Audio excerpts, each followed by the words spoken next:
Hey, what's up, everybody? It's 11:18 on the PM, and you're here with me, Cams, on the Cam Schuster podcast, brought to you by the West West Network, brought to you by westwestnet.com. Go check out my podcast, Channel 135. I did drop the episode with Eric. We talked about the TV series on Disney Plus, Daredevil Born Again.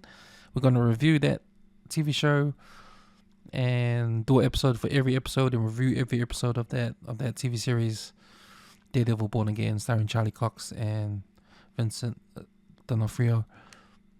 Yeah, if you're into Marvel, yeah, go check out Daredevil. It's a good series. And check out Channel 135. We review movies and review TV series episode by episode. If you like movies and pop culture, go check out Channel 135. It's on YouTube and it's on Spotify as well. So go check out our website, www.westwestnet.com. All right. Coming up next, I've got Tana from the 135 Footy Show.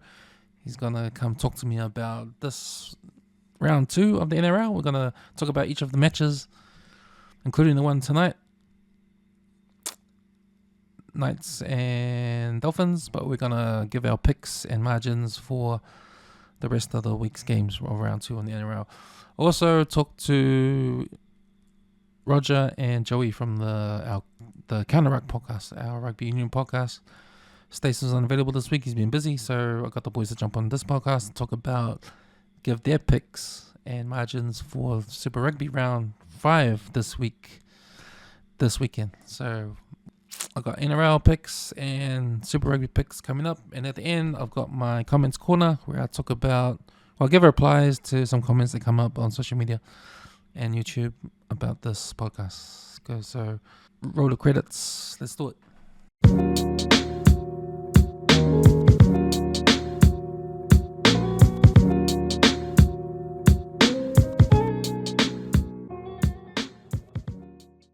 Hey, what's up, everybody? I'm back, and I'm with also Tana Valeni from the 135 Footy Show podcast. This is our NRL podcast the boys do every week. It's good to have you on my podcast, and we'll do this. We're going to do a rundown of week 2 in the NRL and pick the winners and their margins. How's it going, brother? Good, nice to be on your platform. Something different for the 135 Footy Show. So thank you for having me on, and a chance to break down our picks for this week. A little shorter version of what we usually do. Nice. No, it's good to have you on, man. It's good to have you on. But yeah, man, this segment will coincide of my picks for Super Rugby I did with Joey and Roger. We did it last night, so the time is almost 10 p.m. on the Thursday night. So the actual first game of round 1 starts in a couple of minutes. The Knights and Dolphins, but yeah, man. By the time that this comes out, this game will have already been played. Yeah, this will be like the Knights. They won the game last week. They beat the Tigers, I think, in a close game. I think the Knights were like struggling in the first half, but they came way over at the end. The Dolphins lost the game against the Rabbitohs last week, which was kind of like surprising, since the Rabbitohs seasons from last year. But I don't know, this might be a toss-up because the Dolphins will be looking to redeem themselves from last week, and the Knights want to carry on. But how you seen this one? Yeah, this is going to be a good one. I think this will be close with the way the Knights performed last week. A lot of rust. Like just seeing them last week, both them and the Tigers seem to be playing with a bit of rust. I don't think anyone played poorly. Probably just some of those combinations they need to get back together. Yeah, probably looking for a big performance off the back of the news of Dylan Brown as well for the Knights. So, that's a big shake-up, especially for guys like Cogger. He's come in there from Penrith, looking to fill that gap. And now, the news of Dylan Brown coming. So he'll want to put in a big performance. Sounds like, people are expecting Fletcher Sharp to keep his position. Dolphins on the other side, they weren't too bad as well. Real surprising to see the Rabbits come over the top for them. I'm looking at the Dolphins as a more complete team to bounce back, though. I think they're playing away again for themselves, so yeah, I think there's a lot happening for the Dolphins at home. But what I saw last week, I am gonna tip the Dolphins 12 and under for tonight's game. Ooh, 12 another. Ooh. Yeah, I think it's going to be a close game, eh? I think it'll be a close game. But I'm giving that to the home advantage for the Knights. So I'm looking at the TAB, and the Knights are paying $1.55 to the Dolphins $2.45. I probably have to agree with this, but it will be a close game. I think Knights under 12 and under. Nice scores. So next game, man. This will be the one that you're waiting for. It's been 2 weeks, almost 2 weeks. Yeah, exactly. The Warriors been playing again. Surely they've been back home from Vegas and relaxing, and after copying the air from Webster during the week and training and all that. But nah, big opposites attract with these two teams, Manly Seagulls and the Warriors coming together after last week, after the first round. You know, Manly Seagulls coming in off that hot start, destroying the Cowboys round one. Man, but Manly Seagulls paying $1.38, Warriors $3.05. So I think Warriors fans that believe they will win, that's a good return, eh? For a bet there, $3. That is a good return for us people. That is a great return. Well, we're talking about home advantage here, but it sucks because the way the Warriors played last week, man, they've got a lot of work to do, eh, man? A lot of work to do, especially in the halves. I think the argument's still there with everybody talking about it on social media about Rogers should be fullback. Even the boys on our chat's been talking about that. Yeah. Rogers should be fullback. But where do you put the others? Where do the others fit? But I reckon the big factor who's missing is Dallin, man. I don't think he comes back until round 5, round 6. Yeah, like round 6, about round 5 or 6. So yeah, but he's a long time out. He's a big piece of the puzzle, eh? Oh, he's a huge piece. He was the last face on the Ortex building. Now no one in the Warriors team is actually present on that Ortex mural. You just see all these faces like, where are all those guys in the team? Yeah. So now I'll be at the game, and you'll be too. We'll be good. Man, it's good to see both our teams starting the. We don't want to worry about round 1. We'll start the season round 2. Exactly. Media. It should be a good matchup at home. Classic one. So many Kiwi fans or Manly fans, coming. Before we had Warriors, there's so many Kiwis, leant towards Manly and the old school. So yourself, Roger, heaps of the boys, Manly fans, so they're gonna be right behind them. I mentioned it last week as well, and I hold it again this week. Is just the missing link, probably huger than the halves, is that the work that Tohi Harris used to do in that lock position, just giving that option for Johnson. So I think they've named the same 17, but I'm hoping Aaron Clark starts. They put him coming off the bench, even though he was named at 13 last week.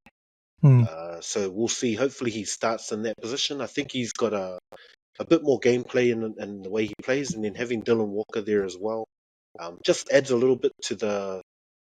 We mentioned it when I was talking with Simon as well. Like a lot of our forwards, Fisher Harris, Barnett, they're very similar style. Very straight up front.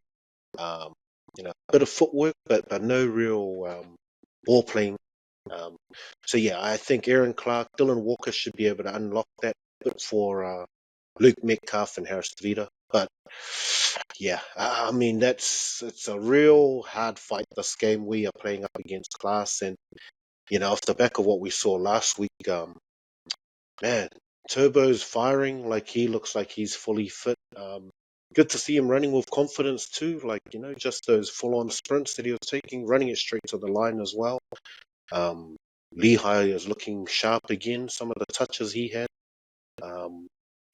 and just the space that Jason Saab was finding last week is probably going to be a huge problem for our edge as well. In terms of pace, I don't think anyone in our pack has probably got can tow it with Saab. Tolukola out, so that's probably a something to help us at least in terms of the speed of the backs from Manly. Clayton Faulalu has been brought in. So yeah, that probably helps us in terms of the speed that Manly have, that they've only got the option of sub. Yeah, Turbo's still there at the back. But yeah, I think it's either going to be a tough one and the Warriors are going to have to slog this out at home. I really hope they stand up for the fans and for themselves. You know, they've got to go, you know, kind of make this team relevant. You know, there've been a lot of decisions that Webster's made as well. Probably not popular with the Warriors fan base as well. You know, everyone constantly still crying out for Roger, and just what happened the last over in Vegas, just the amount of work he had to do, you know, over 200 meters, but the way he did it, just, you know, Roger needs to get that ball in space and time. You know, he shouldn't have to cut that ball up getting smashed by props. So hopefully they use him a bit smarter, just for the longevity of Roger as well. But yeah, I am going to go with the Warriors by 2. And that's a lot of heart in that call. There's a lot of heart in that call, man. You're right. Definitely right. Lucky for me, if I use my head, it's still my heart. So I think it's Manly 12 plus. But I'm just looking at the lineups for the Warriors, and you know, you mentioned that, and you know, some of the things was like, okay, the Warriors had what they had in round 1, right? It was sort of like an ambush, and that happened. You probably expected some changes in the lineups, but you don't. Webster's stuck with the guys that played in round 1. So is that a sign that, you know, that he's giving confidence to the boys that, hey, you guys fucked up round 1, you guys sort it out. I believe you guys can sort it out. Yeah. So I think it's a part of that, but part of the situation is actually in terms of the roster he has actually to draw on. I mean, he's got Tamaide there, so that's probably again, you know, another thing that people can call out. But you know, having a Tamaide on the bench isn't such a bad thing. It's not like you know, we've got a superstar on the bench that we're not using. You know, Tamaide would probably be. I mean, he is class, but just as, you know, probably on par with Metcalf and Harris Tavita. Like he's not an elite. You know, it's not like we've got a Cherry Evans on the bench that we're not utilizing. You know, if we paid, you know, overs to get someone like Dylan Brown here, then yep, you'd expect him to be in the starting. But I think the headache for Webster is the roster that he has to draw on. He hasn't got that much depth, and so I guess that is his challenge that he's laying down to these guys. Like, you're the 17, there's no one coming to save you guys. So if you can't improve from here, like, well, there's no point crying. Like, the season started last week, and so they can do as many resets as they want, but there is no one coming to save them. So yeah, I think for as a Warriors fan, but similar to what Webster's looking for in these guys, to solve the problem. Like, they need to step up. They've been given the mantle. You know, on their day, they are class players. But yeah, probably need to see a bit more smarts from those halves. Yeah, knowing that a Tana Boyd is in the wings too. I think he's injured. He's trying to recover from So injury they or got something. him over, but I think he's out. And again, I mean, he's another one like Tana Boyd, like been around the traps for a while, comes from the Titans, but again, still not in that echelon of the kind of halves, you know, that you want to be able to draw on.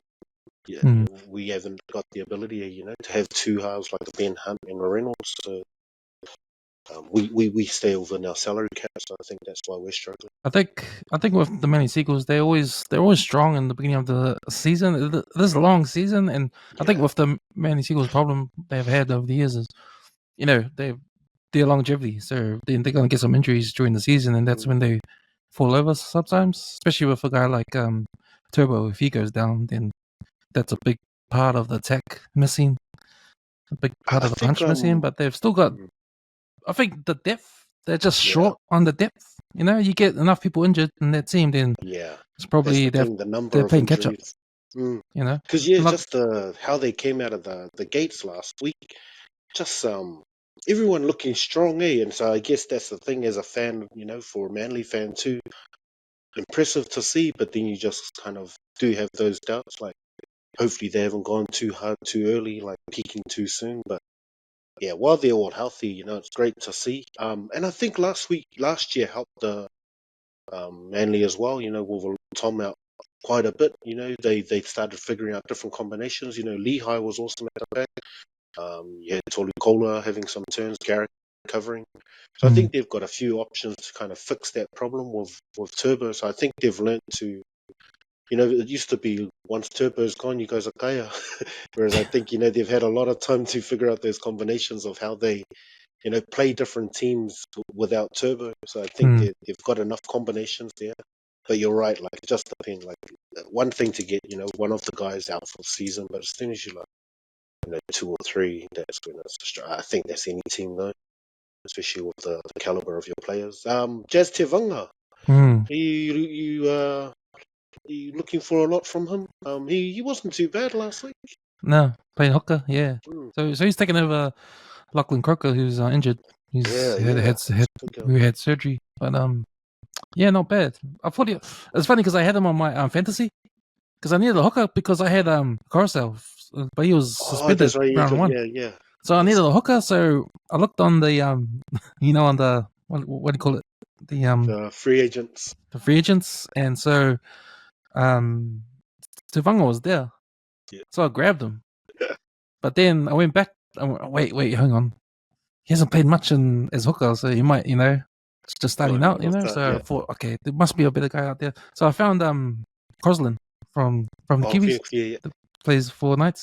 Yes, I got him, and he got me 40 points, so not too bad. But yeah. Yeah, I thought Jazz actually held his own, not too bad. Like Simpkin came on, and it felt like it did drop a bit, but then I guess that was the second half after that huge first half from them.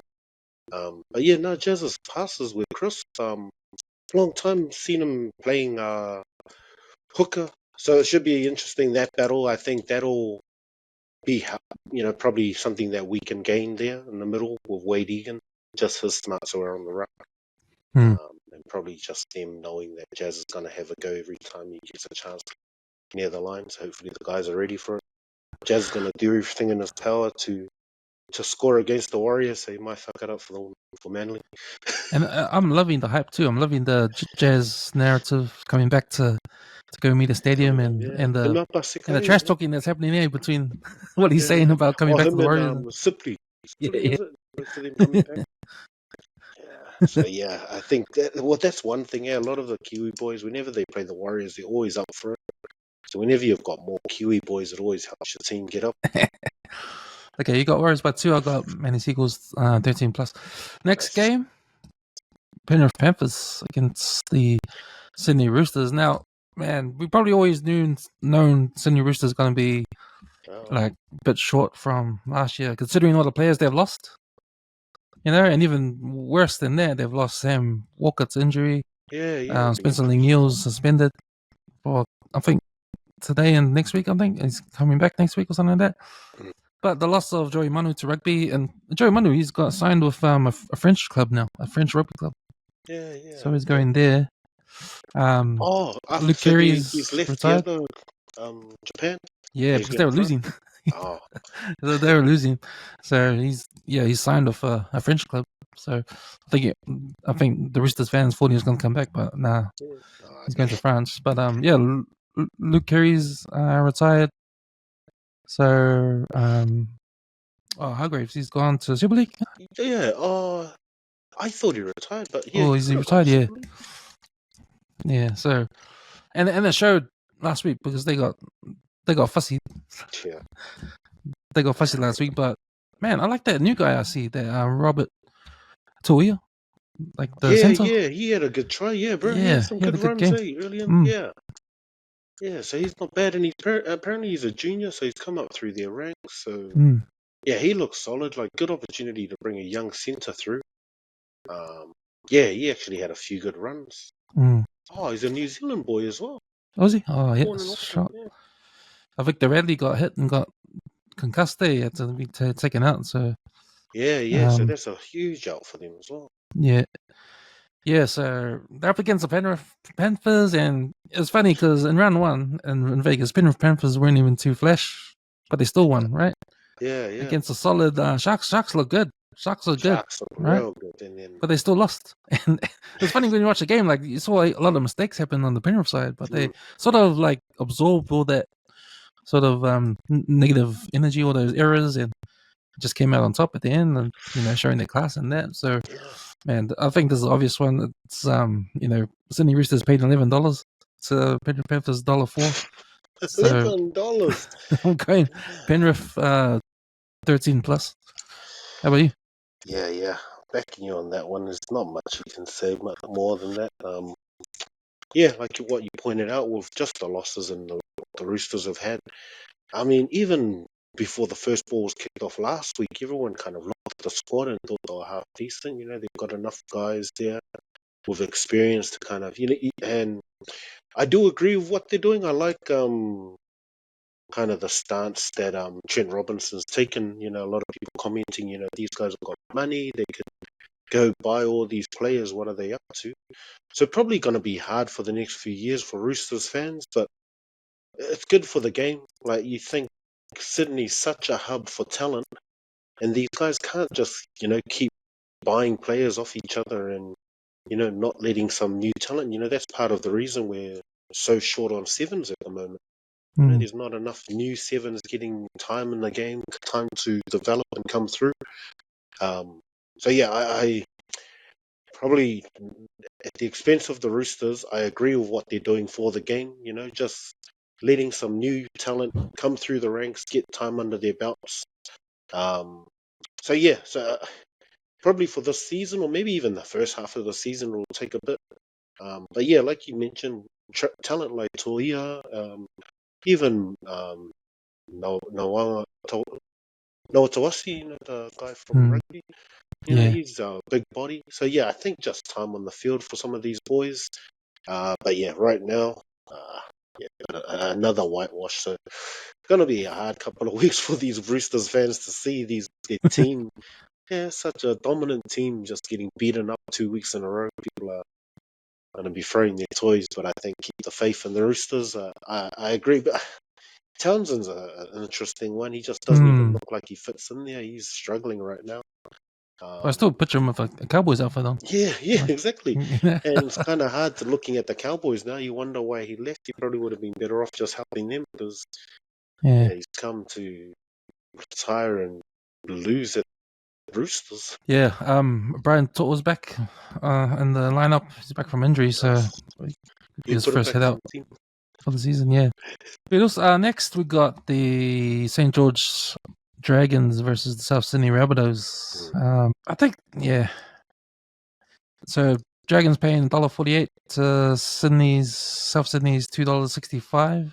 Yes. And I probably have to agree with that just on personnel alone. And from what last week, the Rabbitohs won their game, but I didn't watch the game, but I felt like it was a fluke for some reason. I thought the Dragons were going to get up against the Doggies last week, and they didn't really fire. Just a few little things weren't going quite right for them. I really like their form in the preseason, so I think they'll be better for the first run they had. Emery Gula was a few little mistakes, but he actually scored some top points. So I've recruited him into my draft team. He did pretty good, but yeah, I'm looking, and based on that TAB figures as well, I'm gonna back the Dragons 13 plus. They look a lot better than they on roster and during the preseason that they did last week. But yeah, I don't know what was happening. Did you watch that Dragons game last week? Every time Tuipulotu scored, I don't know what he was up to. Oh, didn't he do like a And he's like doing money celebration? man. Yeah, he's like celebrating Yeah, every time he got his but they tries. were down in points. Yeah, so they And were that was the losing. thing. But So, every time he was getting his tries, I was like, what's this up to? yeah, I was like... Like I thought, he's trying to hype. Like the first time, I was like, that's the one. Yeah, just need someone to hype them up. But then yeah. every try, like even though they're way behind, he just kept doing his money thing. So I was like, I don't know if this guy's like trying to actually say something because you think Valentine and Gutherson, those guys would have come across on coin. So I wonder if this guy's like on his 300,000 contract and having a cry like, hey, I'm over here scoring all the tries. He scored a hat trick, eh? Yeah. So Yeah. I don't know if that's what he's up to, trying to do those. Hey, sign my new contract, man. I'm like, bro, that's how you get dropped from the team next week, man. But they scored 3 tries to try catch up, but they missed out because Yeah, it was they just were too late. 20-28 was a score. Mm. But he scored 2 tries in that last bit. Yeah. So he was doing the celebrations like trying to rub someone the wrong way. Like, Yeah. bro, you guys are losing. That's what I was trying to get. Like, what's this guy up to, man? Like, fella, yeah, you got your try, but your celebrations were off, especially because he's just celebrating with the crowd and himself. And like all the boys were trying to celebrate with him. The man's still looking at the crowd. Oh, this guy's in his own world. Yeah. But yeah, the Rabbits put up a good fight. And yeah, came in over the top. That shocked me. Man, that Humphrey's a big body, but Cody Walker's looking good on that left edge again. Unfortunate for Munro. Yeah, he got those couple of tries, but it looks like he's a collarbone injury he's had previously a few times before. So that's likely to take him out for another few weeks. So unfortunate for the kid, but opportunity there for Bailey Bentley Haupe. I think that's Shantae's son. Haupe. Is it? Oh, Bailey, okay. yeah. So he gets a run there at winger. So I don't know if that's his first grade debut.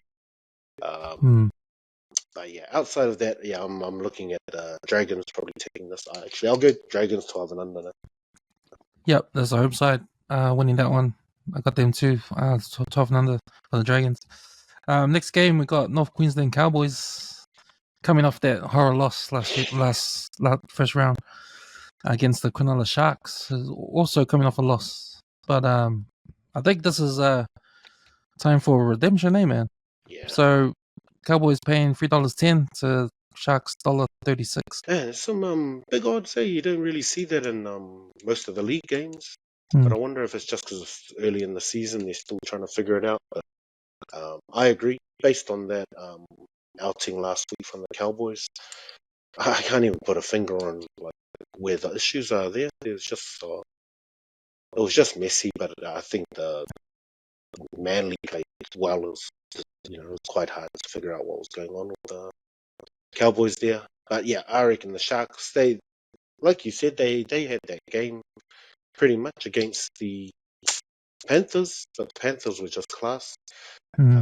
So yeah, I think there's an easy one for the Sharks come over the top 13 plus. What do you make of the dropping of Nanai, of Jerry Nanai? Because that seemed a bit premature to me. Like there's only one game.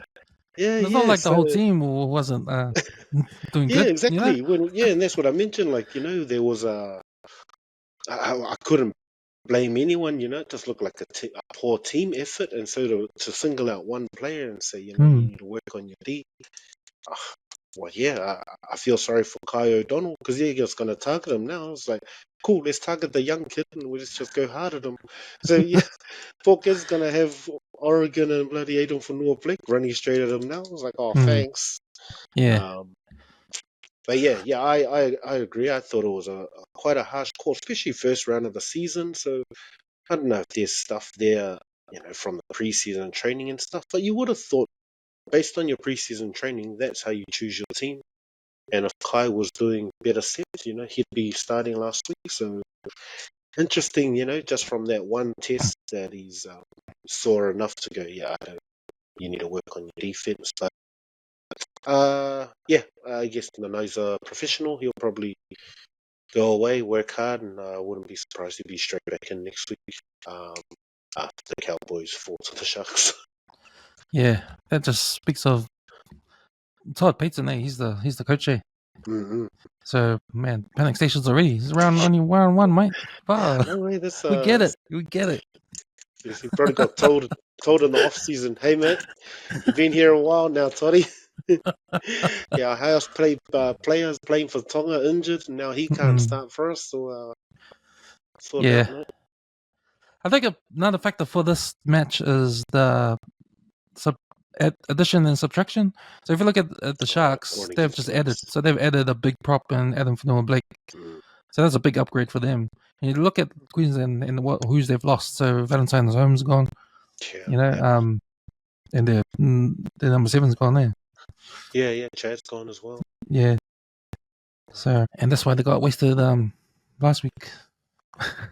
But, Yeah, I think possibly like just so many changes, especially in that centre. Like centres, they always talk about such a hard position, and they've got two fairly new guys, Purdue and Vailea. Like Vailea's been on, at the Warriors and now over here for a few seasons, but still, um, not a full class first grade tested centre. So I think that's where they're getting turned inside out. So it's quite hard because as much as they kind of put it on the night, he's trying to cover these centres that are new as well. And so I guess that's where he stands, is right next to it's him in his centre. So um, yeah, we'll see. Hopefully they try and fix that up for Donald. they played at home, the Cowboys, so it might be some advantage, some sort. But nah, I think Sharks will still win this one. 15 plus. So the Sharks. Okay, next one we've got the Canberra Raiders versus the Brisbane Broncos. Now, both teams round one went off to fine starts. The Raiders got injuries though. They've got Savage, he's out there. Yeah. And Tapane, And I think he Tappane's got out. Was he suspension for suspended? that shoulder charge. They Oh yeah. called it shoulder charge. Yeah, so another case of addition and subtraction for this one. I think Brisbane Broncos paying $1.22 to the Canberra Raiders $4.25. Where they're playing? They're playing at Canberra's GIO. Yeah, GIO Stadium. Keatle Stadium. Brisbane Broncos look hot. You can test that to the new coach they've got. And just the talent on their squad, like, yeah, I think Broncos got this one. How you seen this game? Yeah. I mean, both were impressive in the first round. I like that style that the Raiders were using. Just running forwards around. With all their offloads. Could potentially work against the Broncos. I guess you just got a lot fitter forwards in the Broncos. And probably just their defense as well. Payne Haas was huge in their first game, so at least they've got the big bodies in the Raiders to be able to kind of stop them. Because he was just having his way last week. So I think in the forwards, some of the bigger Raiders boys should be able to kind of slow them down. But I think the Broncos will have the fitness if they want to start doing, that offloading game and trying to let the smaller boys run it around. And then at the back line, you just got all class. Even Shibasaki, like he's a new name coming in for Katoni, so I wasn't sure how he'd perform, but he had an awesome game last week as well. So yeah, I mean, I look at the Broncos like last week and even this week. I'm gonna go 13 plus. But yeah, they have to go on with it. Like this Broncos game, like the roster they have. If you're a Broncos fan, you must be disappointed as well. You just think like they've had pretty much this roster with some other greats in it for the last 4 years. They just haven't had a coach to be able to actually do it for them. So I don't want to jinx them, but I think they've got the team to possibly go all the way this year. Hopefully without injuries. But yeah, 13 plus for the Bronx this week.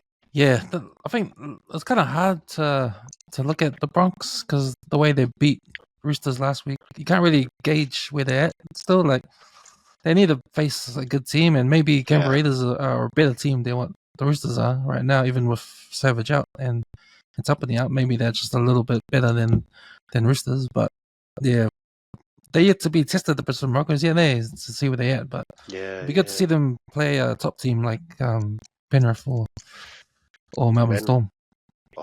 Amen. and the Warriors.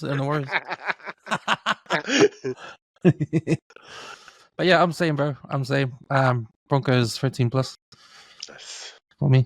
All right, we're moving to Sunday, and the first game on Sunday we got the lowly Parramatta Eels up against the West Tigers. Now, both teams coming off losses, so it'll be the first win for one of these teams.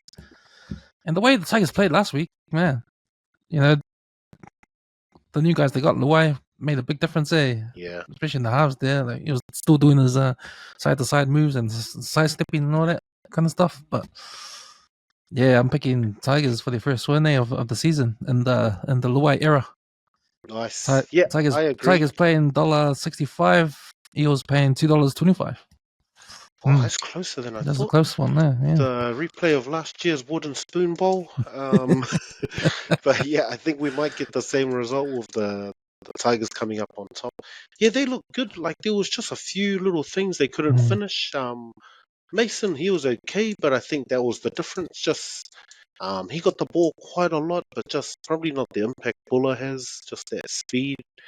Could be a good game for the Eels as well. I think they struggled last week. To kind of get a trick. So I think we might see a bit more from them with some of the young guys. Iongi got the ball a bit, but just kept getting shut down. So I think it might be a bit of a more even game, at least for the Eels to show what they've got um, this year. Unfortunate for the Eels, though, no team has gone on to win a premiership after being smashed by 50. So they fall in that category as well. So all hopes out the window unless you guys want to make new records. But yeah, I'll go with the Tigers for this one. In a close one, so Tigers 12 and under. You must have to feel sorry for Parramatta, eh? Like, with Moses out as well, like that's a big loss for them. Yeah. Yeah. Yeah, not going right for them. Yeah, even with the Dylan Brown stuff, it's pretty stink. Like, I don't know what the timing is. Good on him. Like, I think the whole situation's a bit messy, but I mean that's probably not up to him. That's his management and everything else. So nothing on Dylan, but I think it's just sad for the Eels and Eel supporters because they lose Dylan, and then they had Taulangi. Yeah. But because of all these talks and then Moses, they let him go, thinking that they got these two locked up, and now Dylan's walking. And so they're going to be looking again. So, yeah. So unfortunately, I guess everyone probably in the Eels camp thought it was all sewn up because Moses had re-signed and stuff. But yeah, all the best to Dylan. But yeah, it's just hard for this club. I think they've had some really good names, good players throughout the the last few years, and still couldn't hit it. Unfortunately, might be another rebuilding period for them coming up. Yeah, interesting game though. I'll try and watch this one. Yeah, I think because I'm interested to see how the Tigers go. I'm supporting Benji Marshall. I think he deserves to have a good season, being the coach. And for Jerome too. Like it was a good start from him. So hopefully that carries on. And man, Terrell May was a monster. I hear Talon possibly going to come over as well. So that's going to be awesome for them. They've already got Taruva there. What's funny about that? Taylor May, the case, right? So apparently the plaintiff didn't show up to the court. So that was the wife fee. So but that's the thing. So apparently, like I was reading on, and it said that the cops were the ones pushing it. So they had the things, but then it was like, they try to do those. We don't want to. So she tried to withdraw the things, but then the cops were the ones that kept pressing it. And I was reading that's why they dismissed it because she was sick, had a sick note, and they was trying to press to adjourn it, like do it again. And the lawyer was like, hey man, enough. Like the cops have been like stopping this guy all week for no reason, just harassing him, just pulling him over random stuff. So that's when the lawyer said, look, this is enough. Even if we do this court again, it's going to be the same result. She obviously doesn't want to be here. So luckily for him, they threw it out. So too bad he can't go back to the Panthers, eh?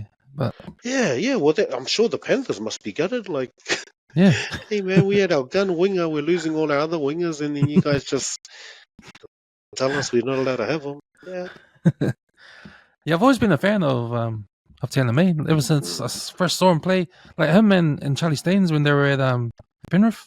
And they had a game. Like I think Brian To'o was out, and they had Charlie Staines on the think he was on the Oh, wing or fullback, and then yeah, and May was on wing. Man, they had a mean game, man. They were just running circles around the opposition. yeah, Like I forgot who they played against, but man, I was a fan of them that game, man. And then I see them show up for both of them show up for Tosamo. I was like, yeah, yeah, yeah. That's the these thing. guys are When I saw mean. them playing, yeah, that for that World Cup year, I was like, oh, what are Yeah. these guys?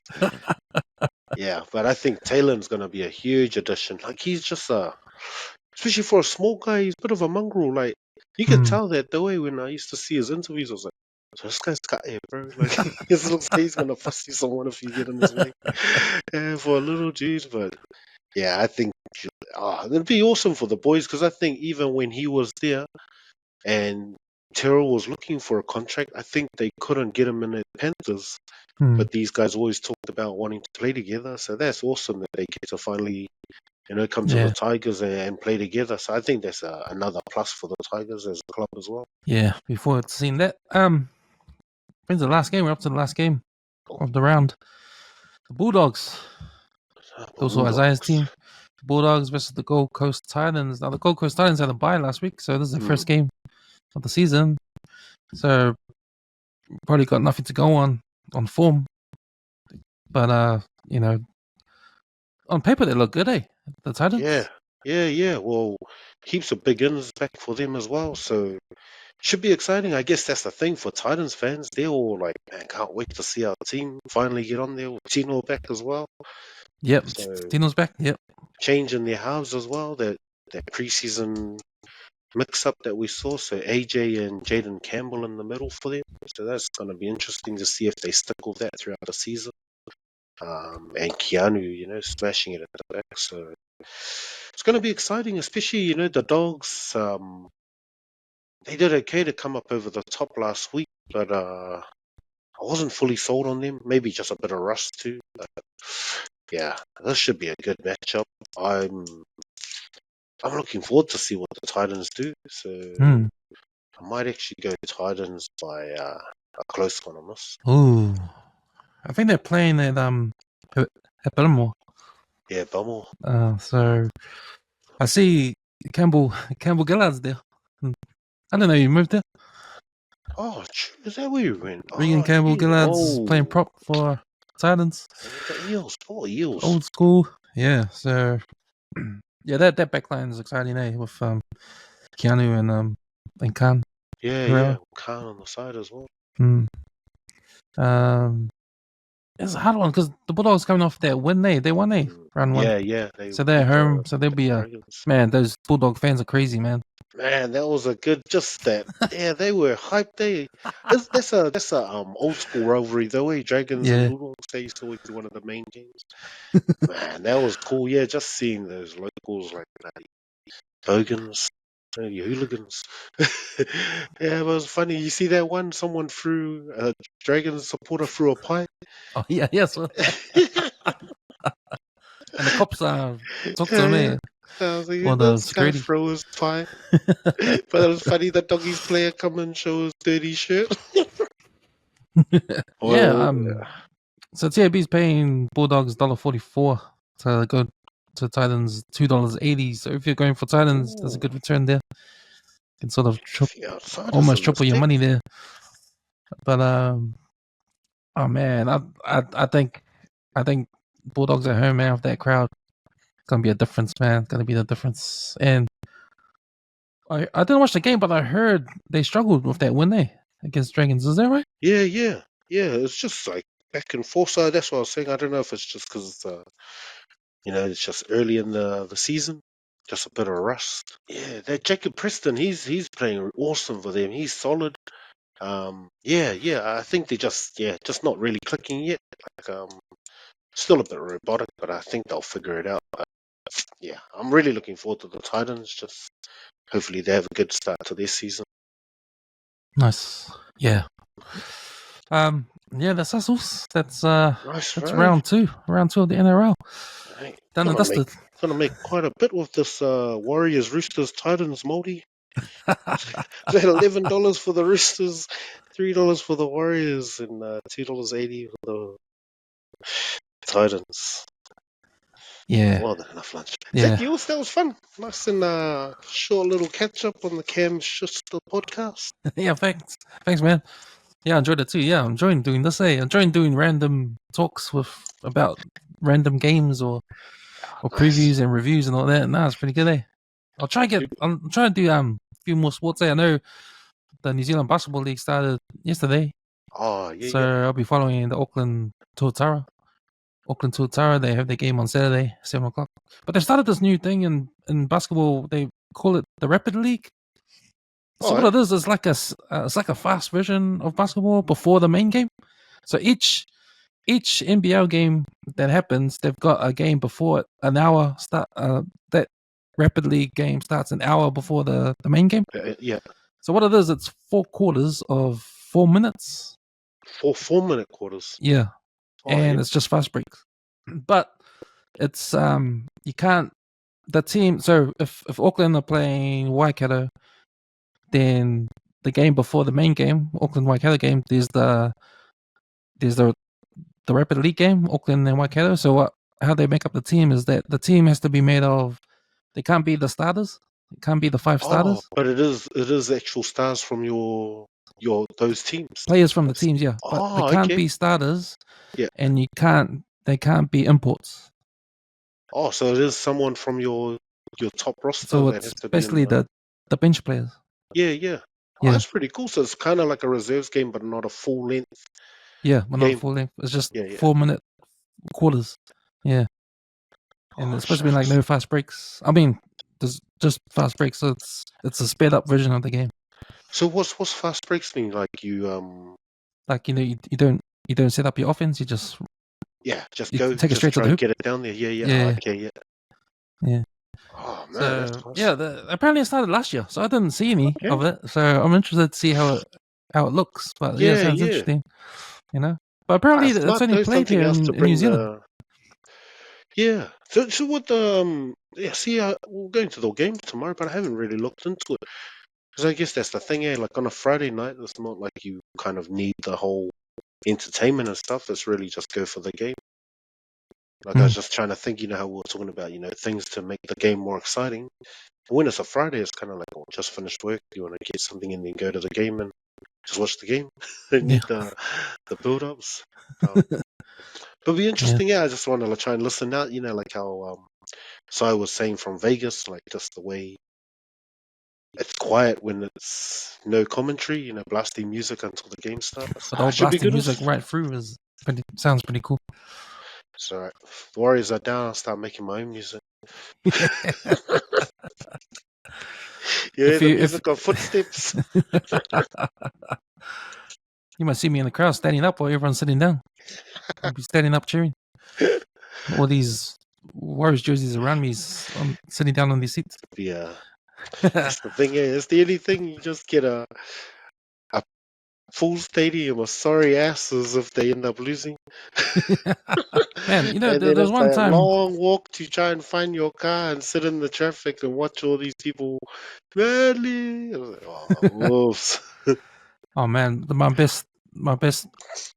There was this time me, Stacey, and Danny were in our Blues jerseys at the Cape Town in Wellington, watching the Blues play Hurricanes, and the Blues won. Yeah, man, felt so cool walking out like that, standing with our Blues jersey. Yeah, it's just full of all the other supporters. Yeah, that's why I always think it must be like every time like a wave, like anyone comes play the Warriors. All those guys, like Broncos, everyone must get excited. Like, yeah, I want to be like part of that handful that laughs at all these guys. Yeah, exactly. Sweet, that's us. Thanks, man. Bro. We'll do it again when man. No one shows up for your pod. Cheers. All right, bye. Bye. And I'm back with also Roger from the COUNTER RUCK. What's happening, brother? Not much, brother. Just another week. Looking forward to the super fixtures for this week.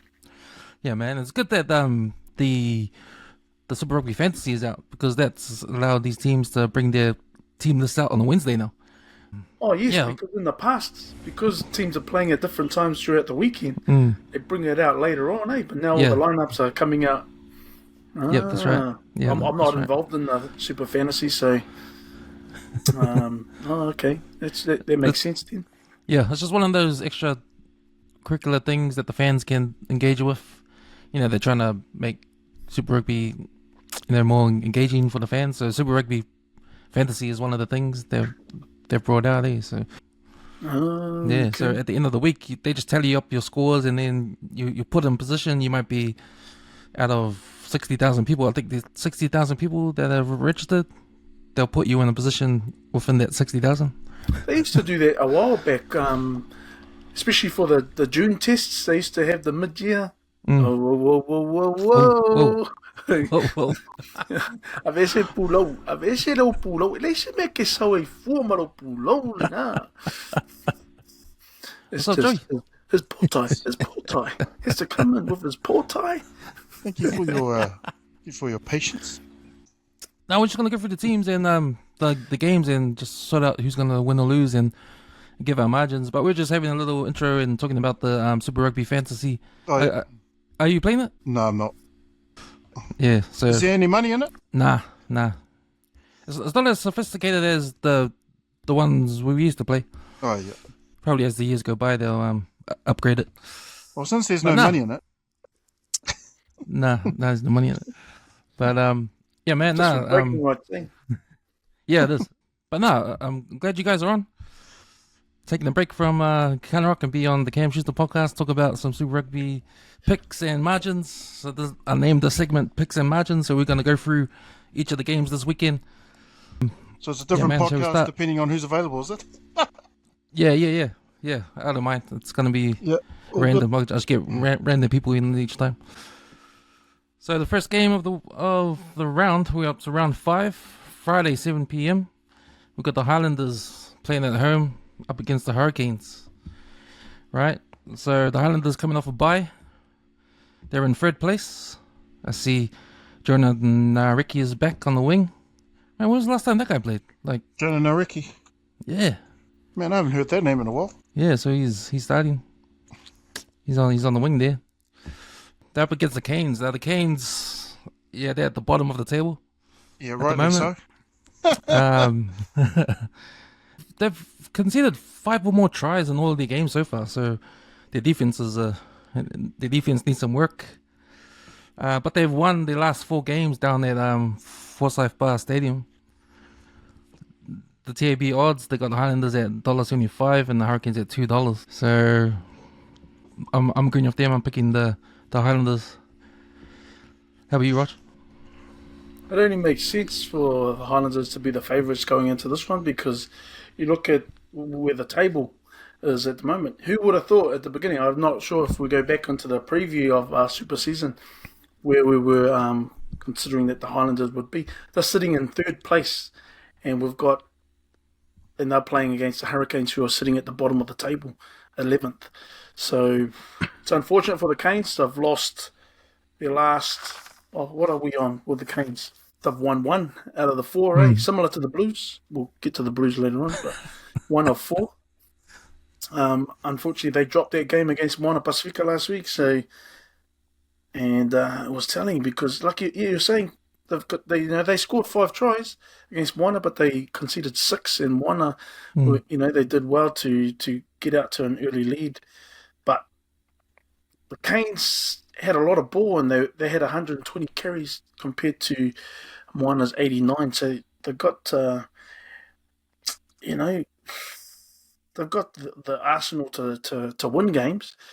Unlucky to lose that first game against the Crusaders, and then last week against Moana, and then lost the Blues just before that. So they'll be looking at winning this game. I think they'll be hissing to try and convert possession into points because overall they had 57% of possession in that game against Moana, and in the last 10 minutes, 77% possession. Just couldn't convert, couldn't get that lead that they needed, and I think it's something they're going to try and rectify. But standout player for me from last week going into this week is not sure if I'm going to say his name right, but Ngatu Ngane Punivai. Puniwai. He's a 191 centimetre tall midfield winger, and he was the one playing last week, and he was quite impressive. I quite liked the way he would just run, and he scored a try. I've never seen him before. I don't know the history of this young kid. He's in mid-20s. I think he's about 26, and he's got some links to Canterbury as his provincial side. But I believe he may have an odd game for the Crusaders. But yeah, he's a Hurricane. And yeah, he was quite impressive. He had some long rangey runs last week, hard to contain.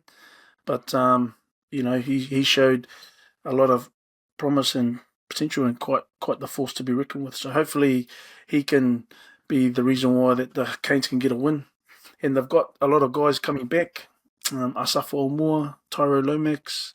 So that'll sort of get some parity in the scrums when they come on. And we did talk last week whether Du Plessis starting again, and whether they take Moana lightly by having a few guys that normally start on the bench.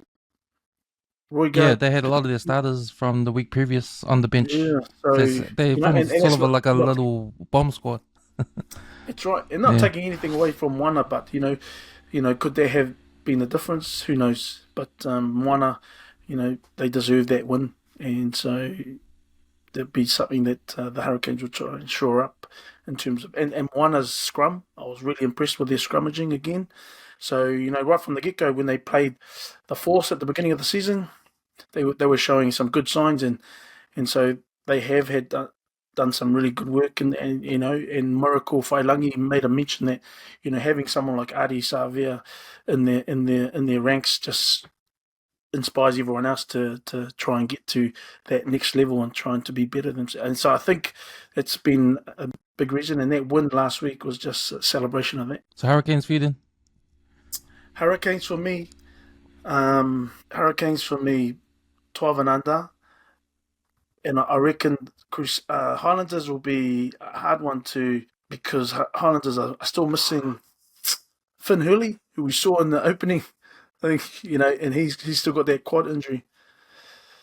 But I reckon, the Highlanders will be able to do it, despite the fact that, they've got a pretty strong backline, as well as the front foot with Ethan de Groot up there to show up. But depending on they give away. It's interesting that this competition is pretty much competition now, because when you look at the bottom four on the table, you got Fiji, Druer, Moana, Blues, and Hurricanes. Any one of these teams can win on their day, So Hurricanes at the bottom table, but they could win this game. But I'm still going for Highlanders as well. What about you, Joey? Who you got for this game? It's a tough one, because I see them both at this point in the season. I see them both pretty on par. Highlanders to now have been previously struggling with consistency, struggling with their set piece. Oh no, actually their set piece has been solid, but defensive lapses have really cost them. Whereas the Hurricanes, on the other hand, they've been, up until the last game, one of the more exciting teams this season, blending the forward dominance that we know of them, led by, obviously, Du Plessis, Karifi, who had a dad who played for Ponsonby once upon a time. And an electric backline, which has always been the Hurricane story. They've always had backlines that can just rip teams apart.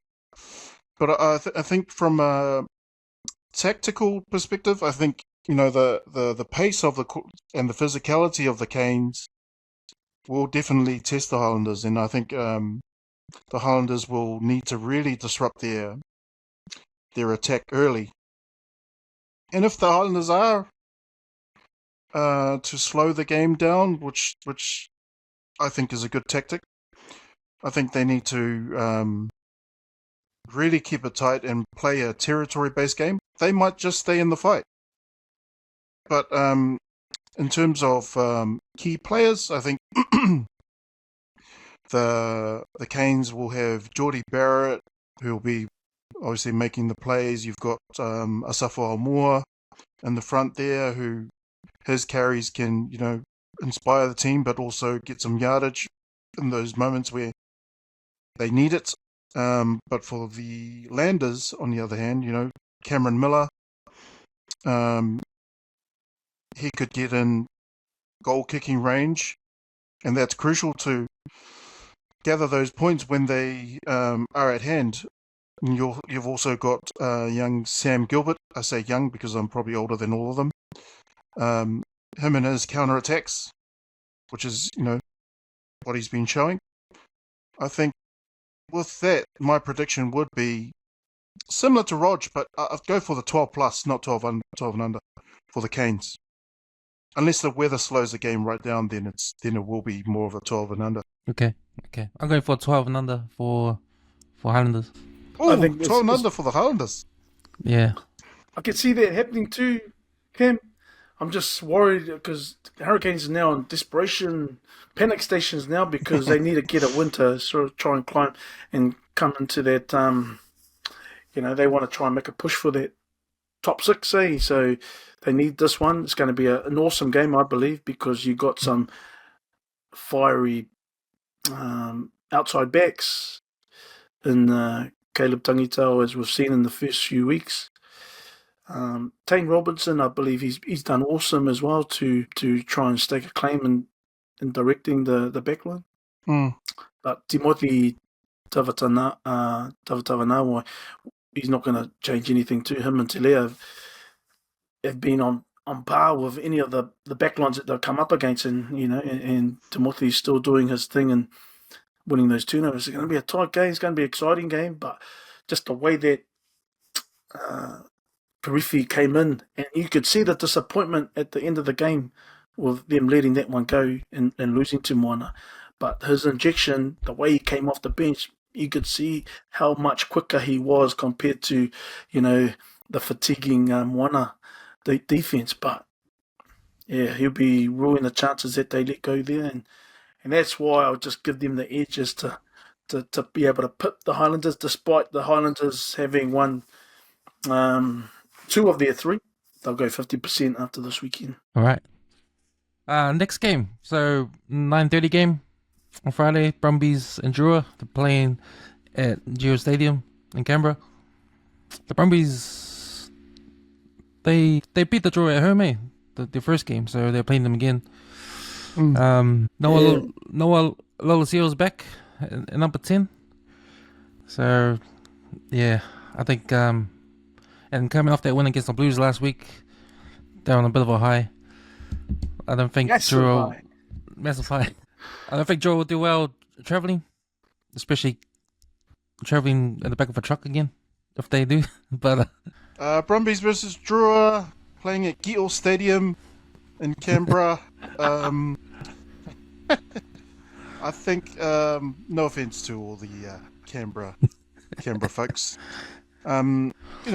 based on the current form, I think the Brumbies, obviously, we had them in our top 4 predictions early in the season. They are typically dominant when they play at home, and they play a structured game, a well-structured game, and that's built on, set-piece control, right? They dominate up front at the set-piece, in the lineouts and the scrums, and that helps him gain momentum around the rest of the field. Whereas the Fijian Druer, on current form, they are unpredictable, as you would expect from flying Fijians. But from what I've seen, they seem to struggle to, impose their game in the away fixtures. We mentioned this last week or the week before, that when it comes to away fixtures, the Druer really struggle, and it's only the home games really that they seem to grow another leg. Tactically, I think if the Brumbies win the collisions and actually dominate the territory, they'll control the tempo, right? And when they, history tells us that when they control the tempo, they tend to gain the momentum and pull off a lead for large parts of the game.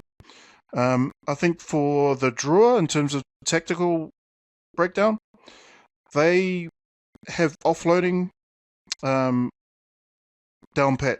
Like, their offloading game is deadly. But it relies on quick ruck speed and obviously the broken play. So, the Brumbies they'll definitely be looking to shut that down quick smart, right? I guess in terms of key players to watch out for, with the Brumbies, you've got Nick White, who likes to manage the game between the forwards and the backs, and he's got these little darts around and I know last week he tried that Gregan ball that kind of went nowhere because the defense were already set and waiting for that runner to go on the inside there and just smash the hell out of him. I think that Gregan ball works really well when you've got momentum and people, and the forwards on the back foot. So unfortunately for them, they didn't do the Gregan ball well. Rob Valentini is the other guy. His physical presence will, definitely help in terms of getting that momentum and getting that go forward ball that we love as forwards. For the Druer, I think Kalaveti Ravovo, he's a name that keeps coming up. He's a dangerous runner, that fella. Another guy who's a breakdown threat would be Meli Durenalangi. So, in saying that, based on those things, my prediction would be the Brumbies by 10 to 15 points. Druer could bring it closer if the conditions suit running rugby. Obviously, them downing the Chiefs last week was, off the back of some adversity leading into the Hurricanes match in Napier. It's already been well advertised about them travelling in the back of a luggage truck on their way to their accommodation from the airport, and so some of that adversity would have inspired them to do well in front of their home crowd. They're a different beast when they play at home, and it showed against the Chiefs last week. But Punipate Logani Masi, number 11, he's scored a few tries now.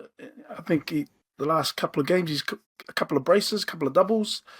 So he's a danger man, and I think he's a 7 specialist. There was a try where in the middle of the field he did a little bit of a spin, evaded defenders, and just continued running. And so he's got real elusive skills. I think he'll be one to watch out against the Brumbies. But the Brumbies, what they've got on their side is, not only being the most successful Australian team, but going into this meeting with the Druer, including that one in early Feb or mid-Feb where they won in Fiji. They have won all of the 5 meetings with the Druer, the last 5 meetings. And I believe that's, how long has the Druer been in the competition?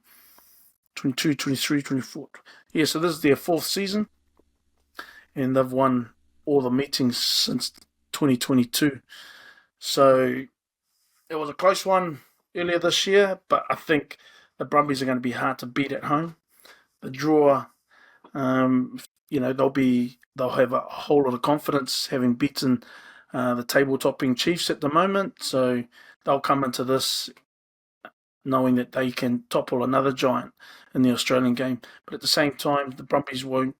They'll be well aware of what the Druer can pose in terms of danger. And I think under Frank Lamani's guidance at captain, he's an awesome type of halfback. He reminds me of Whakatawa from the Highlanders and the Magpies in Hawke's Bay.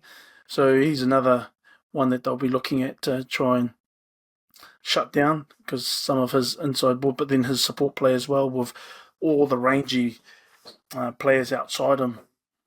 It'll be interesting to see how Isaiah Armstrong Ravula directs the team around against Lolo Seal. And so, but at home, the Brumbies at Geo Stadium might be a bit too strong, and they'll make it 6 out of 6 in the last meetings. So Brumbies for me, 12 and under. Yeah, I've got the same. I think the Druer, the games that they've lost have been close games. They've been like almost there, but always falling short. And I think the advantage with being at home, that last game against the Chiefs, and it was raining as well, so it looked like everything was in their favor. But I think it'll be more of the same of their losses. So they had a close game, they lost against the Hurricanes, and then the week after that they lost a close game against the Waratahs, and I think this will be a similar thing. So Brumbies 12 and under for me. Right, boys. Next game, Crusaders and the Force. They're playing down in Christchurch. The Force have to travel all the way from Perth for this game. They seem to be coming back down to earth, with their recent losses after some upsets in the beginning of the first round. But yeah, man. I think another win for the Crusaders. But how are you seeing this one go, Rog? Well, yeah, I think that's the difference. Though 50%, just like the Brumbies, 2 losses, 2 wins, and so they're around the mid-table. So just sitting outside the 6. But Western Force and the Crusaders have got, they've got some confidence after the win against the Reds last week. Who are they? Notes about the Crusaders, but no, I don't. Just getting the lineup. Tom Christie, Preston, obviously being thrown into it from that very first game. He's still going good guns. And that Kamara as well, that first 5. I think he's been pretty strong in being able to guide, especially last week against the Reds. Interesting one, Livio Moore has been put back on the bench. And he had a good showing last week, I believe, and scoring a good try by getting in the face of the Reds and disrupting their set plays, and then able to get an opportunist try from their era under the sticks. But I think the Crusaders will be too strong. Like you say, they started off a hiss and a roar, getting wins, just in the last minute against Moana, and then beating the Brumbies in an upset. So I think now that if all the teams are quite settled, I think the Crusaders will be smart. They got Cody Taylor back in there from last week, and I think it's going to be too strong. Will Jordan will be hard to contain. He had some good hand in last week's win, not only in terms of scoring tries but setting them up as well, and just chasing everything that moves. So, yeah. Interesting. They got Ethan Blackadder on the bench, so maybe giving him a bit of respite, and then bring him on into the game a bit later on. I see the rotation of number 13s continue for the Crusaders. Braden Eno, yeah. Braden Eno back in there. Seeing him back in there, but then he's linked to a move offshore at the end of the season as well. Yeah, so maybe he realises that his time is up in terms of trying to go for higher honours, but I think he's always been a safe option for the Crusaders in terms of whether he plays on the wing, but then he was also quite stable in the centre. So, yeah, he'll be looking at trying to finish off on a high if this is his last season in New Zealand. But, yeah, it's a few opportunities. He's had some injuries over the last few years, so hopefully he goes well, but I think they'll be too strong. Dave Havili, he's coming into his own after, what was a real difficult year for the Crusaders last year. But I think they're just slowly grinding it out and finding their way in this competition. And having Tom Christie back from last week as well is going to be good to try and sort of solidify. And he's trying to go for higher honours as well. Tom Christie left out, and it's going to be it's a bit of a dogfight for that number 7 jersey, or even the backups. Your thoughts, Joey? On the Crusaders game? Crusaders Force at Apollo Stadium. Apollo Project Stadium. Yeah. So the TAB Force gonna pay $9. Oh shit! Crusaders on $1.04. Oh yeah, that sounds about right. The way that the Super competition has been playing out, man, you would have be accused of just putting a lazy tenner on that. But that's just the like thing. That's the could thing. be an upset. Was that forced win at the Brumbies Stadium at Brumbies? Was that a fluke? Because if they could like find something to win at the Crusaders, could they do it again? That's the question, isn't it? That's it. And that's what makes it really exciting, is because there's been some results that no one would have seen coming. You sort of go with the tried and true and the more well-established teams, because some of these names that we don't really see. But when you've got the likes of Darcy Swain in the team for the Force now, and reintroduction of Brendan Painga Musa, you got some stalwarts of the Aussie game there. Reed Prinsep, that used to be in New Zealand for the was it the Hurricanes at one stage. So you got some, and there's a young Region Basitoa. He's he normally plays fly half. That's his best position, but he's playing at second five. So it's Harry Potter in the back there can wave his magic wand and do some magic. Who knows? Could be an upset. $9 is a good payday. You liking that $9? Hey, Joey? I am liking that $9. And I'd be inclined to go 10 to 15. Yeah. 10 to $15 for the enemy. Oh, yeah, not bad, not bad. I mean, just like the Blues, the Crusaders have had a slow struggle to the beginning of the season, but at home they're still a powerhouse, right? Not to compare the two the two legacies there, but where's the game? Is the game at home or is it Apollo Project Stadium? Apollo. Yeah. Apollo Project Stadium in Christchurch. Could this be another wasting like last week?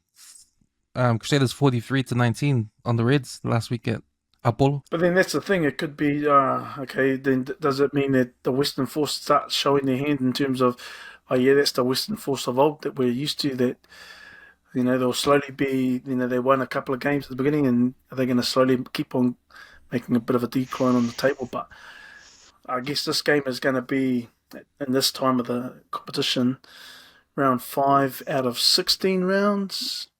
They've always struggled on the road, though. The Force teams are going to have to make their move now. But if the Force can manage an upset, jeebus, it'll be Rob Penny again will be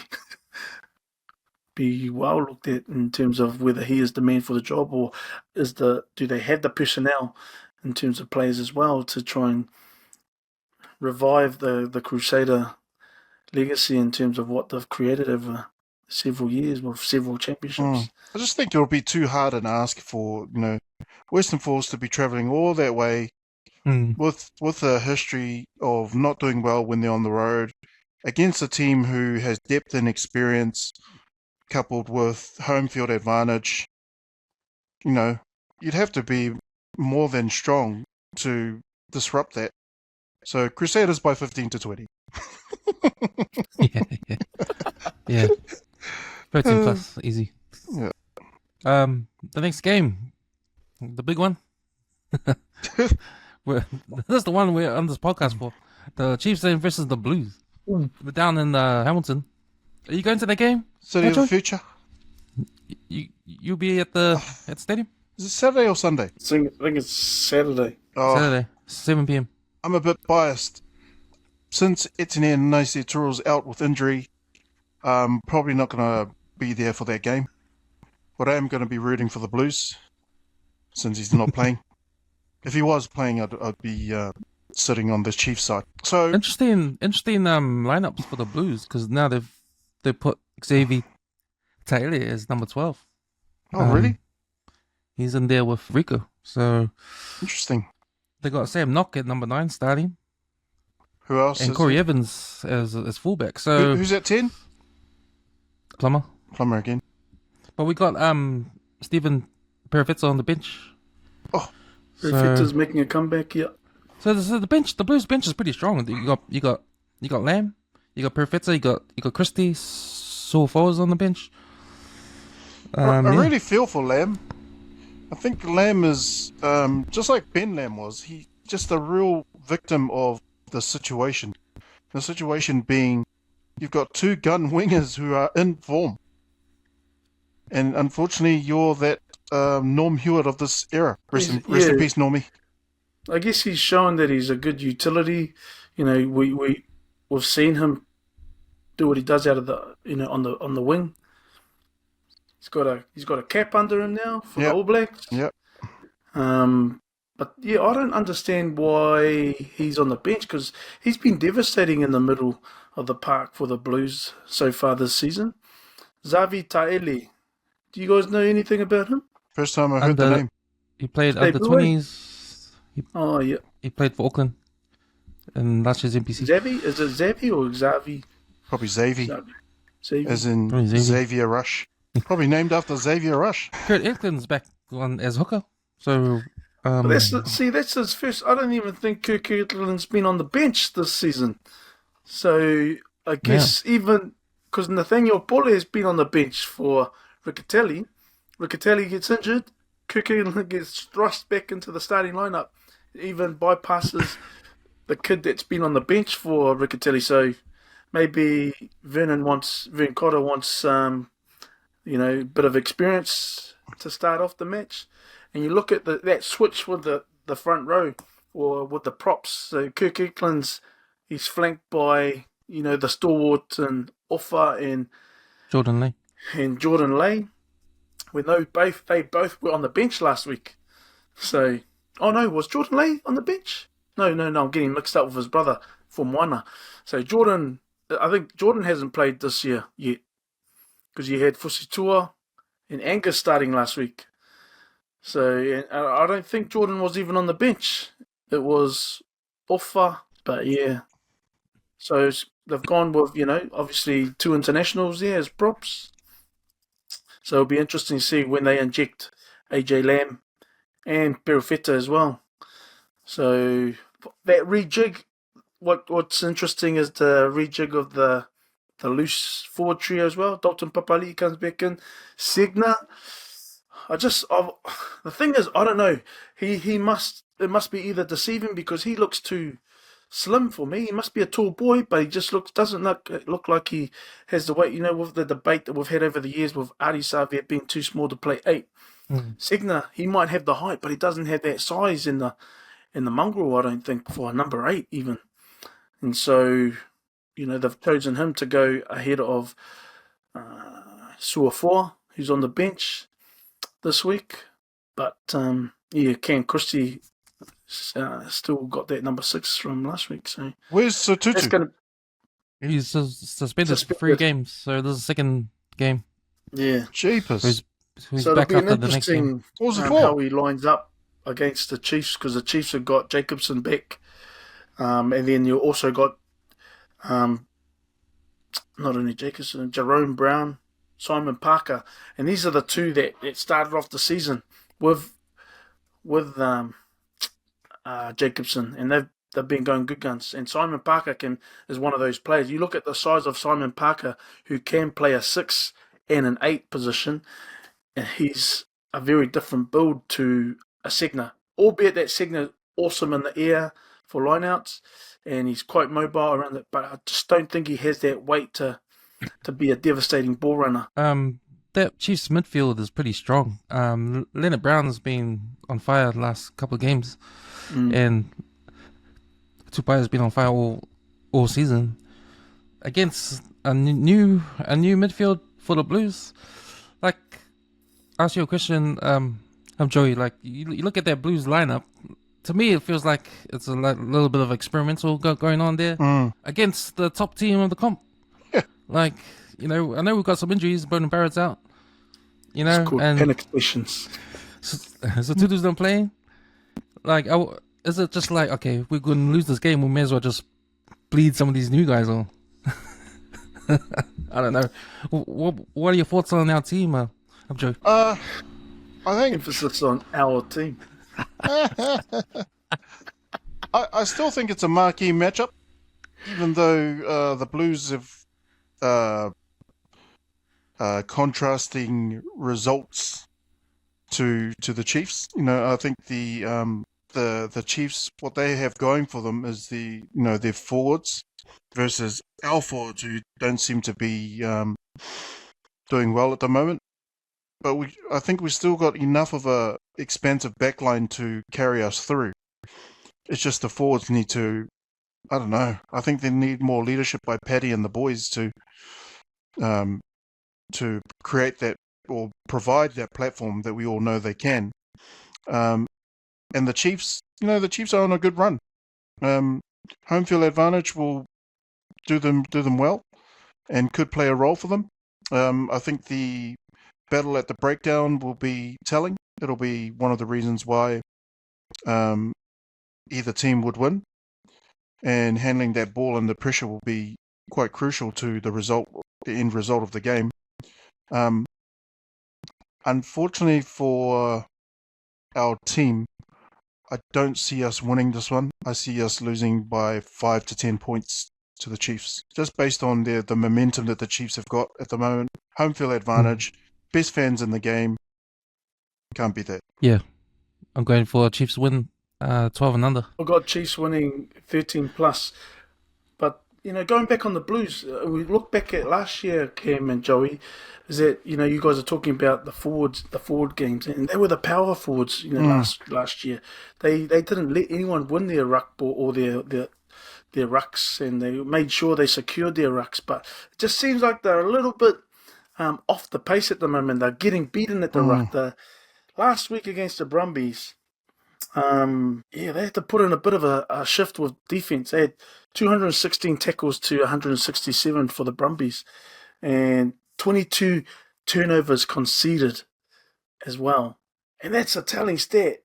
So the Brumbies are 12 turnovers conceded, but the Blues 22, and they won. The Blues won 90 rucks compared to the Brumbies 138. You show the dominance of the Brumbies coming in at that ruck and making sure with all their loose forwards, or even doesn't matter because you got Tawa doing it for the Highlanders as well, coming into the ruck play. But yeah, they lost 8 rucks out of that. So that's some of the concern. Because with ball in hand, like you say, Joey, your back line, there's a whole list of All Blacks in there. They had 125 carries, 99 meters gained in their carries, 26 defenders beaten, 9 clean line breaks, but they still couldn't win that game. They didn't score anything in the second half, and the Brumbies came back and scored 11 points when they were down 22 to 10, 20 to 10 at halftime. And that's why I'm worried, because Cam, you mentioned their star-studded lineup with Leonard Brown, Kuntupaya, who've been awesome and firing this year.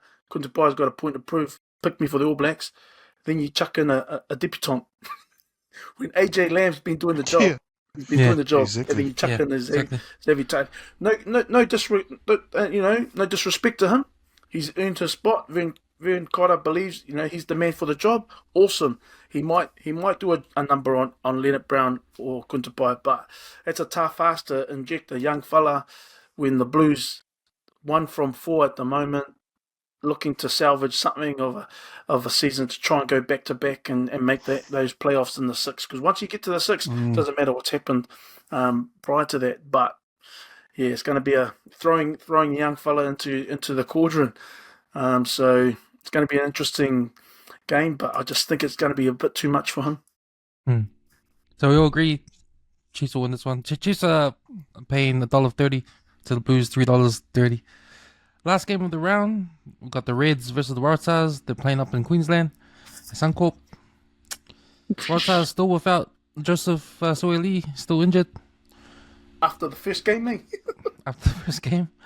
Reds are paying $1.42. Waratahs are paying $2.70. Who you got, Joey? Oh, mate, the easy pick is the Reds. Reds by 7 to 12 points would be my prediction. And the reason being is because they've been solid at home, and it's being played at Suncorp. And they've been utilising a balanced game plan. Whereas the Waratahs, they've had an inconsistent season, but they do possess the talent to create an upset. Like you said, Swali's out, so there goes that. key cog in that back line. The Reds' defense, on the other hand, and their ability to convert opportunities into points will be key. Whereas the Waratahs, if they are to have an inkling of a chance to win this game, I think they need to find cohesion and they need to exploit any of the defensive lapses that the Reds may pose. But I don't see that happening. And they may have moments of brilliance during the game, but I think the Waratahs right now, they need to really pull one out their hat if they are to win at Suncorp Stadium.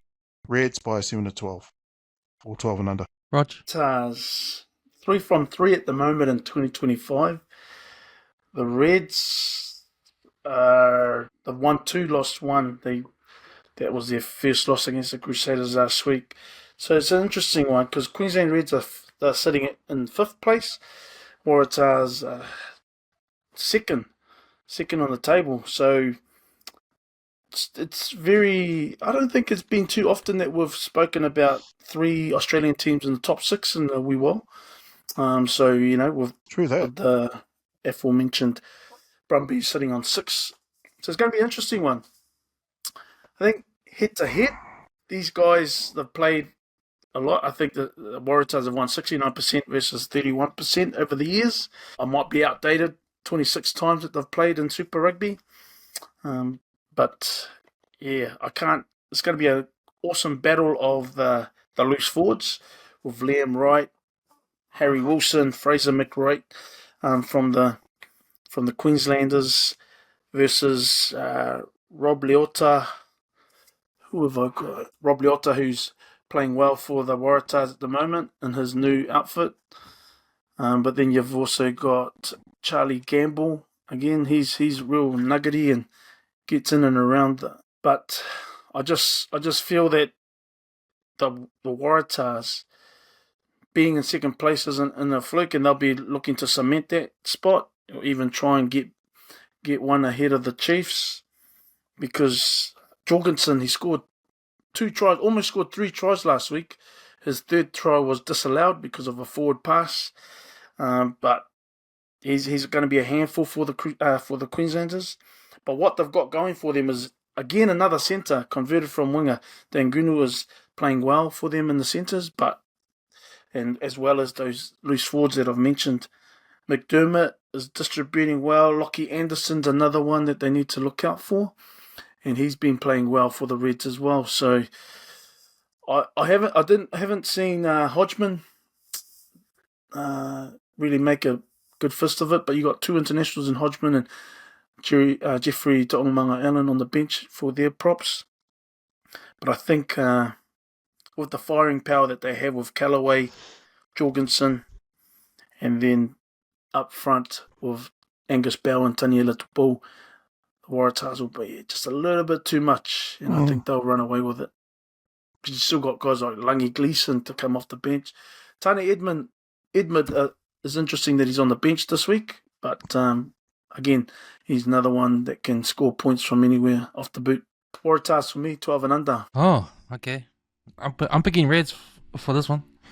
Reds 12 and under. I know why, because the Reds, they've won but the last 5 matches. The Reds have won 4. The Waratahs have only won 1. So out of the last 5 meetings, but yeah. So if that's an upset, but I'm just going off the Waratahs starting really well, being second. Sorry, Ken. No, it's all good. Yeah, boys, that's the picks and margins. So hopefully anyone out there listening can use these tips for their TV this weekend. But thanks, boys, for jumping on with me in this segment. And yeah, hopefully you guys can get a Counter Ruck episode going next week. Very, very good. All right, thanks, boys. Have a good night. Bye. Fausto. But when it comes to social media and being a content creator, doing a podcast or doing vlogs and posting on YouTube and Facebook and all that kind of stuff, you got to deal with the comments. You got to deal with the criticisms that come in the comments from everybody out there in the World Wide Web, and sometimes it can get hectic, especially with all the trolls that are around the world, or the keyboard warriors and all that. So, when we started the podcast, in my head, I was thinking, okay, what we're going to do with the comments. Like, we're going to post our stuff on TikTok and YouTube. There's going to be comics. And I said, sure, cool. Comments are cool. Comments are engaging. You have to let the listeners comment on your shit. So I don't. So as a producer of the West Coast Network, when it comes to putting our stuff on social media, and when it comes to the comments, I don't filter any comments. I make sure that it's free for all. It's a free for all. You can post up your comments. You can say whatever you want. There'll be no reviews on our end. There'll be no blockages on our end. Do what you want. It's all free speech, right? But on the flip side of that, I'm not going to reply to anything. So I told myself ages ago that when it comes to comments are for the people. It's not for me. I'm not going to read them, and I'm not going to reply to them. So that's for you guys. That's for the audience. That's for you guys to engage and read other people's comments and sort out your thoughts in there. So that's cool. That's cool. Like, I don't want to get involved in that. I don't want to, it's got nothing to do with me. I don't know these people, especially in platforms like YouTube and TikTok, when they don't require to write your own name. So, which allows for trolls and all that, like Twitter and stuff. So Facebook is different. You can put your real name on Facebook, but yeah, it's kind of weird. People still do comments like, your real name's not on there. But anyway, that was my sort of like rule for myself: never to reply to comments on social media, and just leave it for everyone else, right? So the Cam Schuster podcast is something that I wanted to do for a while, but it's pretty tough because it's a solo podcast. I spill out my thoughts by myself in this room online, and the comments that come are are directed at you because you're the only one talking. But is it different to West Coast Network stuff when I'm with other people? So the comments are I don't really engage. But now I'm figured, okay, so maybe I should reply just to get my thoughts off my chest, or get my thoughts out there again to figure the problem out, or to figure my thoughts out, right? So I decided to do the segment Comments Corner on the Cam Schuster podcast, and probably do it like every so often, or whether there's comments come up directed at what I've been saying on previous episodes. And yeah, here it is. I'm gonna reply to 2 comments that came on the last episode that I was talking about NZR broadcasting rights, and just my thoughts around that. But my thoughts were based upon something that I was fascinated by, and that was the trend on how we are watching our sports on TV, right? And I'm interested in it because the landscape is changing. The landscape is changing on how we watch our sports, or how we could watch our sports in the future. So living in New Zealand, Sky TV New Zealand has been a big part of, Kiwis in general with watching live sport. It's always been Sky TV. You had your decoder. You had the old school decoder in the past. Now you got the decoder where it records your stuff. Now you got the online streaming Sky TV. Sky TV now. The one I've got, Sky Sports now, right? So yeah, different mediums for a different age. And I think my thinking around that was more upon what's it going to be like in the future. How are we going to watch our sports in the future? Is Sky TV going to survive the current landscape where these big sports leagues, whether it be English Premiership or NRL or AFL or whatever it is, NBA, NFL, what's the next step in broadcasting rights? It's kind of, you see it happening with Netflix. It's the streaming services, right? The streaming services have far more money, especially the tech companies, right? The tech companies have way more money than these networks do, right? So they're already in the streaming movie TV series game. Look at Amazon, look at Netflix, right? Look at Apple Plus. Apple is now in the game. The question is, will they be interested in pursuing sports broadcasting rights? Because if they do, then the whole game's changed. Now, the amount of money they command for these broadcasting rights is over the top, next level, right? So they'll blow any network out of the water, right? So if you are in charge of a sporting competition, like say you're in charge of NRL, if you're a Peter V'landys, and you know that the next broadcasting rights deal, the guys with more money will be the ones you should aim for. So, and that's why the NRL is over in USA trying to promote the game. They're trying to make their product look good to these streaming services, right? To the Apple Pluses of the world, to the Googles, to the Amazons, right? Because if they see that, they can invest in your sport, they probably will. So that's the sort of thing that I see, right? So anyway, that's what my sort of monologue was about. I wasn't trying to point out the facts of, okay, the TV rights to all these different leagues between New Zealand and Australia. It was more about, that was part of it, but it was more about how we watch our sports, right? And where we could watch our sports in the future. Whether streaming is going to take over the sports thing. Because right now, ESPN is going to be on Disney Plus, right? So, yeah. Interesting. It's an interesting conversation to have, and that's what I was thinking about, right? So, the two comments I did get on YouTube, I've got one here from GeoTruth NZ 7031. He said my facts I presented were not accurate, and I compared Sky TV Rugby Union rights to Fox NRL rights in Australia. I should have compared it to how much Sky TV pay for NRL in New Zealand, right? And I believe that Sky TV pay a lot of money to get NRL in New Zealand, so they team up with Fox over there and Channel 9 to pay for their rights, and their rights is 400 million a year. So yeah, New Zealand have a pie in that 100 million, and they pay way more as a whole. That's way more money than Sky's offering NZR next broadcasting deal, which is only 85 million, right? So, and I was just thinking, like, if we want to value a competition, like, forget the All Blacks, right? Forget the All Blacks for now. Forget the All Blacks. Forget NZR is connected to Super Rugby. Forget all of that. Just look at Super Rugby as a competition, as a standalone competition compared to the NRL, right? Just look at that. Forget the All Blacks and all that. Forget the internationals and all that. Just look at Super Rugby as a whole.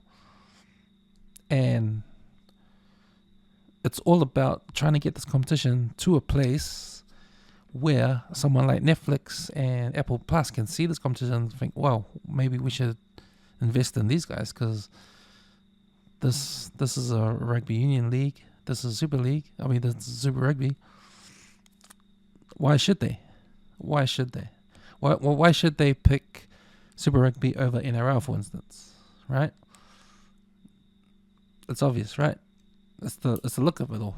And yes, everyone agrees. NRL right now is a better product than NZR. What NZR offers in terms of Super Rugby. If you take All Blacks out of it, don't worry about that for a minute. If you look at Super Rugby compared to NRL is much better, right? It's a much better product. So I think, the future for sports, the future for sports leagues like the NRL or the English Premiership or the top 14 or whatever the competition is, in the future is to battle for broadcasting rights to the highest bidder, because that's where you're going to get all your money from, right? And what I'm saying is that if these streaming services start getting into the sports game, then move over all these networks, because these streaming services got to have far more money to throw out there, right?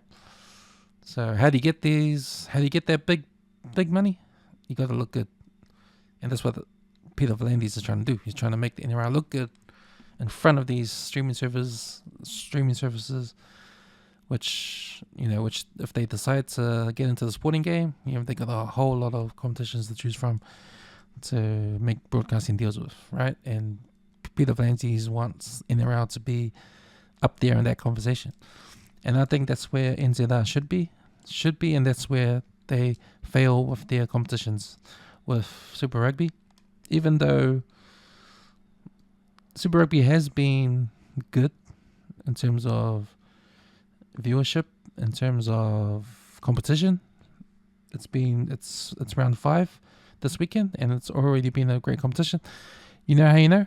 Because when you do sports betting and you go to the round and you pick your multi for Super Rugby, you're struggling to pick a winner because that's how good the competition is now. You never know who's going to win now, and that's a good thing for the competition. Ever since South Africa left, it's never been like that before, right?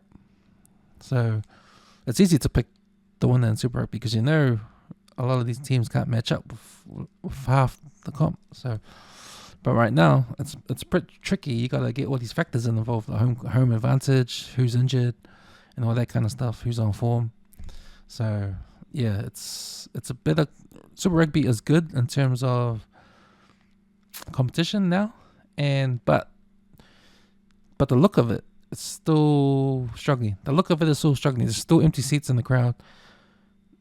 I think, in my opinion, the commentary of it is not that good. If you compare it to the commentary that's coming over the Tasman, their commentary is much better in terms of drama and all that kind of stuff, storytelling. And we just struggle, I think. And our sports talk shows aren't that hot either. But as for the AFL, GeoTruth New Zealand said that I should be comparing it to the AFL. The only reason I didn't do that, I know what the stats are, right? So the AFL broadcasting rights in Australia is huge. It's huge. So they do a deal with 7 Network in Australia, and they do a deal with Foxtel. And the deal is $4.5 billion, right? $4.5 billion between 2025 and 2031. That's over there in the AFL, and that's huge. But I don't give a fuck because I don't watch AFL and I don't really care about it. So, but that's interesting too. Like, if anything, AFL could go to America to try and promote their game, but it's hard because India's doing that too with the cricket. I mean, it's all about numbers, right? And the millions and millions and millions of Indians around the world, like the numbers for cricket with Indian eyes on it is high, right? So why isn't that taking off? I know they started the cricket league in America. They're trying to bring that up, just like they did the football over there. So I actually replied to GeoTruth New Zealand 7013. I told them, thanks for your comment, much appreciated. We'll reply on the next episode, and this is the next episode, and this is my reply. Yeah, I could have put the AFL, but I didn't because I don't watch it, and I understand what you're saying. But the point of what I was trying to make is I was more interested in the trend of how we watch our sports in the future. So thanks to your truth for that comment, and there's my reply. Next comment was from Golden Child 19, and he said, I think Super Rugby is on its way up again. You can't tell me the first 4 weeks of Super Rugby is not better than what we saw in Vegas with the NRL, and stats are backing this up. 9.3 tries per game on an increase, 41% increase in viewership in Fiji, 11% increase in viewership on Stan in Oz, 17% increase in viewership on Channel 9 in Oz, 12% increase in viewership on Sky in New Zealand. You're comparing oranges with apples. Rugby Union make most money from internationals. Rugby League makes most money through domestic. Rugby League, NRL. Rugby League have a habit of running down Union and AFL. No doubt the NRL is a great product, but compared to international Rugby Union, it's not even close. Now, I looked up the NZR website, and I found a financial stat in the year 2023. The NRL's total income for that year was $268 million. That includes the broadcasting rights, that includes the international games, the ticket sales and all that kind of stuff, and other investments. They did spend $277 mil that year, which gave them $9 mil in arrears. So they actually lost money that year. 2,668, and they would have got that 110 mil from the current Sky deal, broadcasting deal, which is going down for the next. Sky's only offering 85 mil, so they're gonna lose money there. So yeah, no, I don't think NZR make most of their money internationally.